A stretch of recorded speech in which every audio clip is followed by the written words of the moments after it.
안녕하십니까. CPU 캐시 이해에 대한 발표를 하게 된 밀로입니다. 이제 저 목차는 이렇게 구성했는데, 저는 일단 CPU 캐시란 무엇인지 알려드리고, 이제 캐시를 왜 쓰나에 대해서 알려드리고, 그 다음에 캐시의 작동 방식을 간략하게 설명드리면서, 이제 캐시의 가장 중요한 개념인 지역성, 그리고 지역성에 대한 예제, 그리고 CPU 캐시 외에 어떤 곳에서 캐시를 이용하냐, 약간 이 정도로 목차를 준비해봤습니다. 이제 CPU 캐시란 이제 데이터를 미리 저장해두는 임시 저장 공간인데, 이제 CPU가 자주 필요한 데이터를 빠르게 저장 공간으로 접근할 수 있도록 도와주는 이제 공간입니다. 그래서 이제 주로 SRAM을 이용하는 L1, L2, L3 캐시를 이용하는데요. 이제 이는 CPU의 연산 속도를 유지하기 위해 설계가 되었습니다.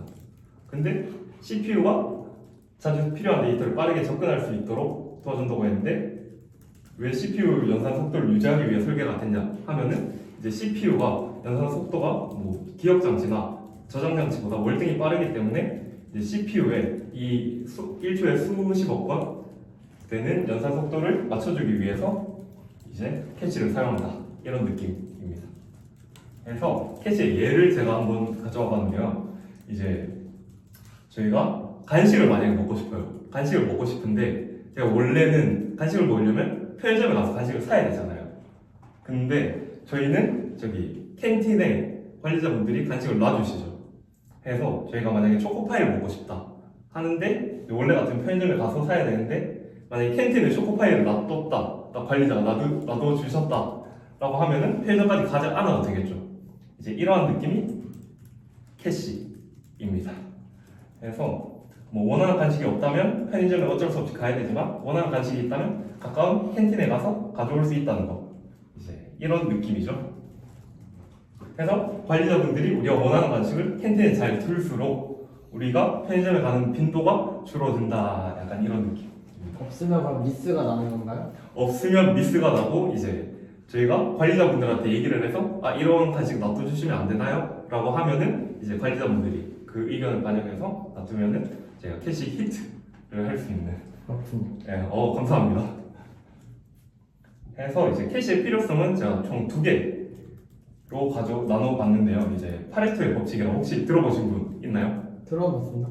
네, 파레토의 법칙이라고 이제 마케팅에서 주로 사용되는 법칙인데, 전체 결과의 80%가 이제 원인의 20%에서 발생을 한다 라는 이제 법칙입니다. 해서 이 예시가 이제 부의 불평등, 이제 돈을 가지고 있는 상위 20%가 전체 돈의 80%를 소유하고 있다. 아니면은 뭐 마트 같은 곳에서 이제 인기 상위 20%의 제품이 이제 매출의 80%를 차지한다. 아니면은 자주 쓰는 20%의 단어가 이제 80%의 대화에 사용된다 라는 법칙입니다. 그래서 이게 캐시에도 적용이 돼서 이제 저희가 자주 사용하는 20%의 데이터가 전체 연산의 80%를 차지한다 라는 일단 법칙이 있기 때문에 캐시를 사용해서 이 20%를 미리 넣어두는 거고요. 그 다음으로는 이제 메모리의 속도와 용량은 반비례하기 때문에 이제 캐시를 사용하는 건데요. 이제 위에 보면 이제 레지스터, CPU가 있고, 그 다음에 캐시들, 이제 이 L1 캐시, L2 캐시, L3 캐시가 SRAM, 그리고 메인 메모리가 DRAM, 그리고 맨 마지막에 보조 기억 장치, HDD, 뭐 SSD 이렇게 있는데, 이제 CPU는 이제 CPU와 램의 성능 차이가 나잖아요.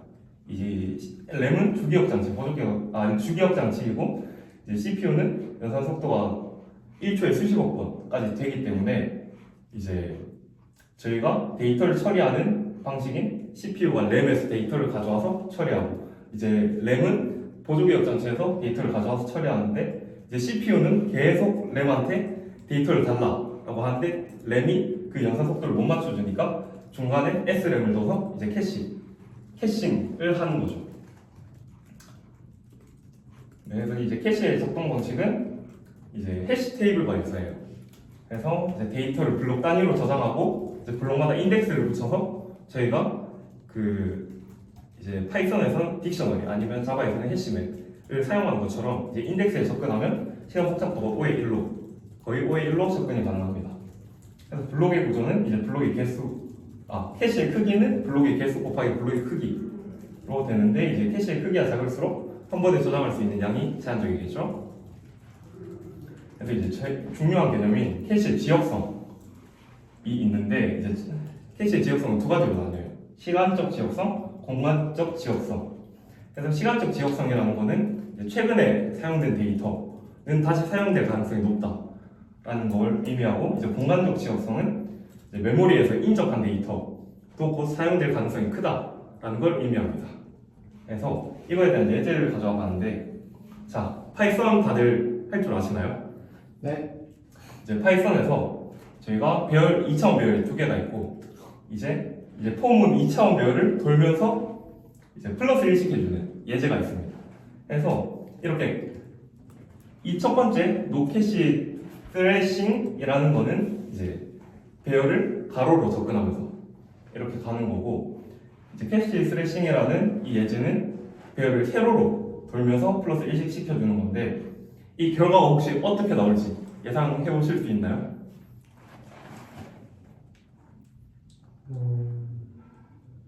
가로가 더 빠른가요?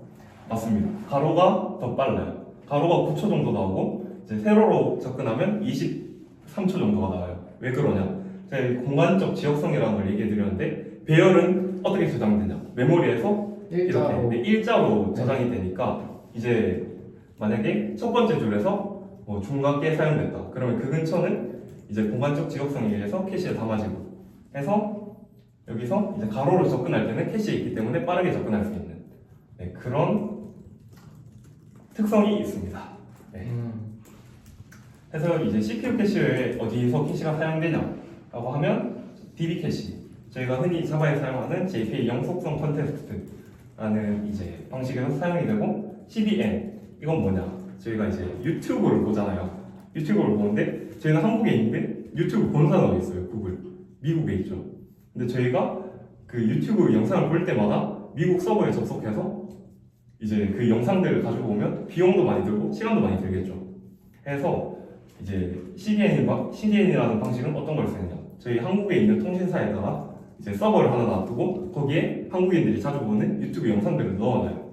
그래서 한국인들이 바로바로 접근할 수 있게 해주는 그런 캐시와 같은 개념을 사용하고 그리고 브라우저 캐시.